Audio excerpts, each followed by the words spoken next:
Prince Andrew's peculiar medical condition over inability to sweat claim explained. Prince Andrew thought the 45-minute interview with Emily Maitlis of BBC Newsnight would help him rebuild his reputation, but he gave some dubious answers to her probing questions. Welcome to Royal Pancakes. If you are new here, please don't forget to subscribe and click the notifications bell, so you don't miss any news about the British monarchy.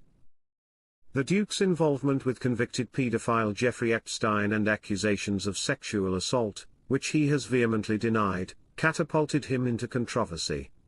He was unable to carry out his public royal duties, since the 2019 bombshell interview went so horribly that it was compared to a car wreck and was causing a major disruption to the monarchy. Netflix has adapted the now famous conversation into a movie called Scoop, which stars well-known actors including Rufus Sewell, Gillian Anderson, and Billie Piper, and brings a chapter the royals would probably prefer to forget back to the forefront of popular culture. One of the primary topics of discussion during the interview was Andrew's friendship with Epstein.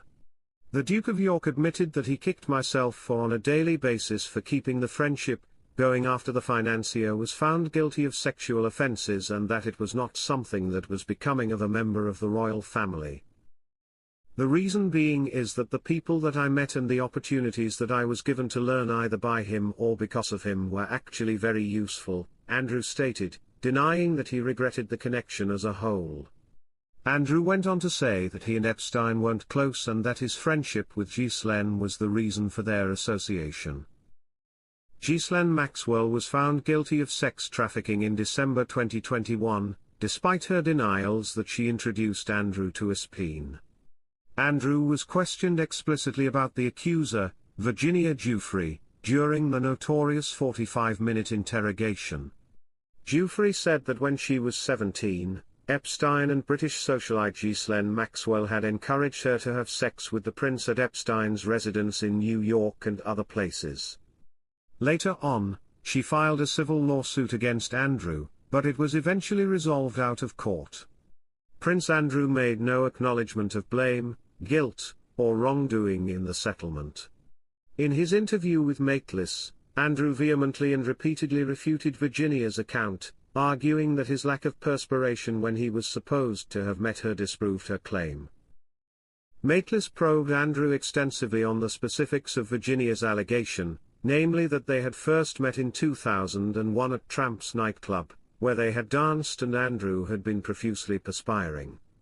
Regarding their purported nightclub encounter, Eugenia told Panorama in 2019 that it was horrible and this guy was sweating all over me, his sweat was like it was raining basically everywhere, I was just like grossed out from it, but I knew I had to keep him happy because that's what Jeffrey and Ghislaine would have expected from me. I have no memory of ever meeting her, I'm almost, in fact, convinced that I was never in tramps with her, Andrew declared to Maitlis. Andrew asserted that he was physically incapable of sweating and that, on the relevant evening, he went to Pizza Express in Woking. There's a small issue with the sweating because I have a strange medical condition that prevents me from sweating, or at least it wasn't happening at the time.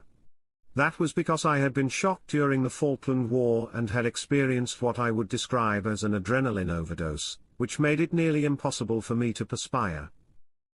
And the only reason I am beginning to be able to do that again is because of certain things I have done recently. I regret to inform you that I have a medical issue that suggests I did not do it.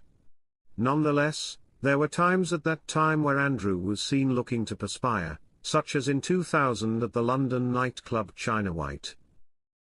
Eugenia's legal team requested verification of this allegation from him during the civil litigation she filed against the Duke of York in the United States, but his attorneys were unable to produce any documentation attesting to his lack of sweating capacity. According to medical experts, anhidrosis is really uncommon and typically results from a genetic problem, according to the Daily Mail. One expert stated, "It is certainly possible to have problems with sweating, but an overdose of adrenaline would be more likely to make a person sweat more, not less."